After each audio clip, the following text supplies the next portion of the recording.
ئەو دوو حیزبە بە ئاسانی کورسی چۆڵ ناکەن چونکە بە میراتی خۆیان نەزان وەکو ئەوی کە ئەبینن مێژووی خەباتی شاخیان کە چەندین لایەنی کە شتێدا هەبووە بەڵام ئەوان ڕێگەن نادەن بە لایەنێک بێتە سەر حکم ئەگەر زۆری نەی ڕەهاش بێنێت ئەو تەجروبێشمان هەبووە توانین باسیشکەین دوو ئەوە حیزبانە تا ئێستا متمانەی جەماوەریشیان بەدەست نێهێناوە حزبەکانی ئۆپسیۆن مەبەستمە تا ئێستا هەندێک لە عەزابەکانیش پۆپۆلۆستین خۆتەزانی تەنانەت دەمیان هەیە قسە ئەکەن تەشیراتەکەن لە کاتی عەملەی هەڵبژاردندا چەندین خیتاب و وعدی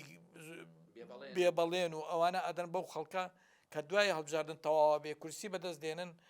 هەندێکیان ڕێک ئەچنەوە ئەبنەوە بەشدارە بنەوە لەو حکوومەتەی کە پێشتر ڕخنیان لەسەری هەبووە بەشدارە بنەوە لەو سیستەمە دەسەڵاتە سیاسیەی کە پێشتر ئەیانگوو خەڵکە چەوسێنێتەوە و مافی خەڵک نادا و خزمەتگوزاری ناکە بە هەمان شێوە ئەبنەوە شەریکی ئەوانە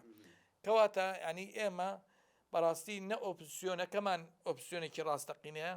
نەدەسەڵاتەکەمان بەو شێوەیە خزمەتکارێکی ئەم خەڵکەیە لە پێناو ژیانی ئەم خەڵکە